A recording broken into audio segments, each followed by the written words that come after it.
Today we're finally exploring wild Derville Island.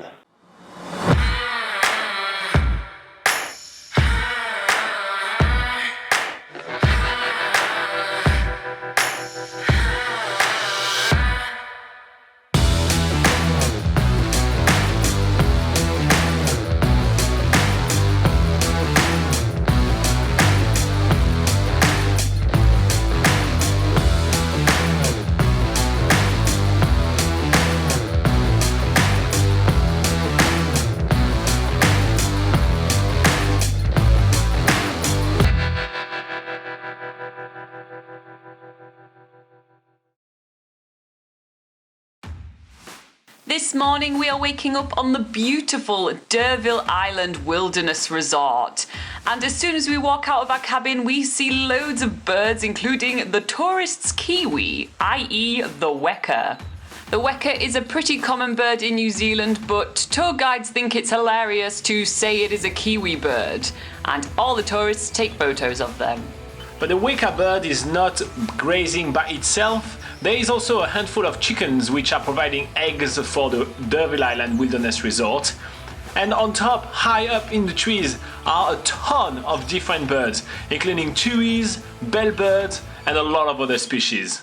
It's very noisy on Derville Island, despite the fact that there is only about 5 people living there.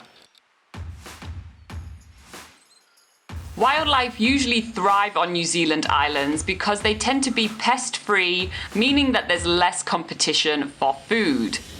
And we can hear some really crazy noises coming from the bellbird and the tui bird. They sound like they're robots from Star Wars or something. As you can expect from island life, we are starting the day at a very slow pace. We are sitting by the shore, watching the stunning sounds, minding their own business, the wave crashing on the rocks, and basically just nature doing its thing. We also take the time to sit by the fire and chat a little bit with Ash, which is one of our hosts. He's explaining us what we're going to be doing today, which is taking his 4x4 all the way on top of the mountain behind the lodge, which will give us a 360 degrees view all around. Laura and I are stoked. So Ash is getting us to jump on board of his 4x4 truck. It is the most beaten up 4x4 truck I've ever seen in my life, and he is not taking it easy on it. He's driving super fast up the cliffside, and believe it or not guys, the footage that you are seeing right now is not fast forward, it's the actual speed on which he was driving on this narrow gravel road. This was crazy, a bumpy ride like none other. This track is usually meant to be a walking track, but because we ate so much breakfast, Ash has offered to take us up in this truck, which we really didn't know what we were getting ourselves into, and as you can see from our reactions, it is madness.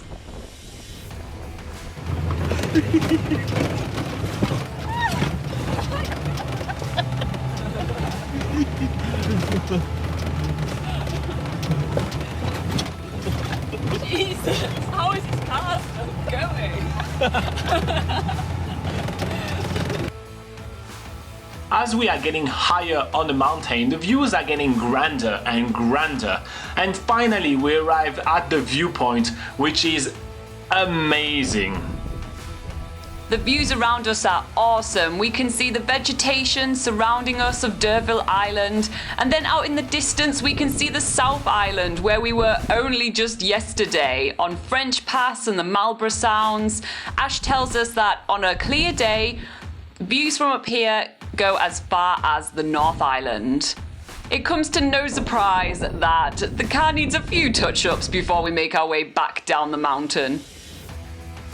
Admittedly, I was kind of shitting my pants on the way up, so I tried to make up a couple of stories for Ash to drive a little slower on the way down, but that didn't really work, and he's driving even faster all the way down back to the lodge.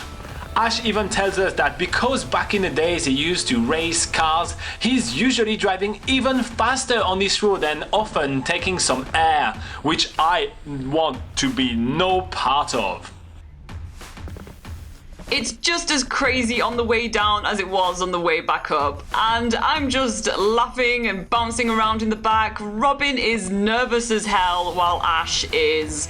He's just having a whale of a time and laughing like a maniac as he's driving into trees, over trees, and then eventually we get back down to D'Urville Island in one piece, which was pretty surprising. We have a little bit of spare time before heading on the boat and making our way back to French Pass. Ash and Virginia have built themselves a little machine to get the boat down.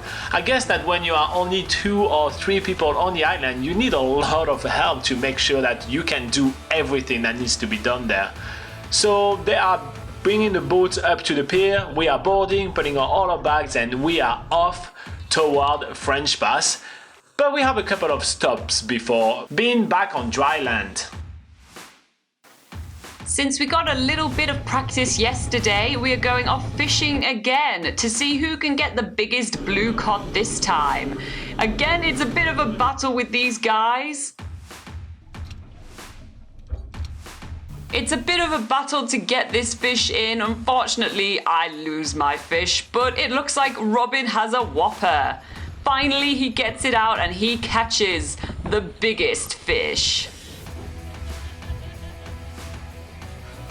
After I proudly win the fishing competition, I am over the moon. I've never caught a fish myself before, and catching one big like that, I'm just stoked. But Ash has another surprise for us, and we are now making our way to the local seal colony.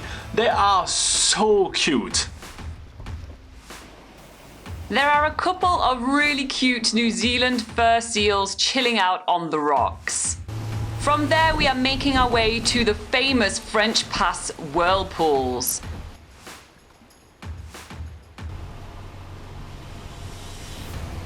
We're in Whirlpool Central right now.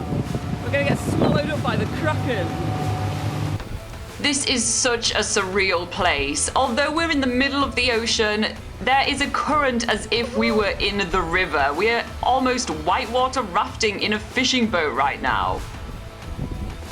It sort of feels like we're in a movie, like we're in Pirates of the Caribbean. The boat is even swirling around in the whirlpools themselves.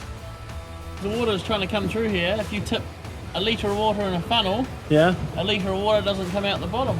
Okay, so why is it trying to come in here? Why is that? This is an island and this is land, and it's all that area there and all that area there is water trying to come through here. We arrived back in French Pass, and Virginia is giving us a ride back toward Okiwi Bay, where we're going to spend our last night before continuing our trip tomorrow toward Nelson.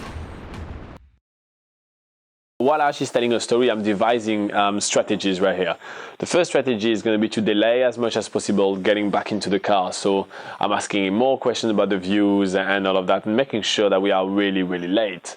And the second part of my strategy is going to be to bluntly lie and tell him that the gimbal, which is my stabilizer for the camera, cannot handle high speed, and he's going to have to drive really slowly because that was too fast on the way in. The problem is that I am not a good liar, so Ash sees right through it, and he's like, you know what, you little shit, you tried to lie to me? Here you go. So he's going downhill even faster than we've been going uphill.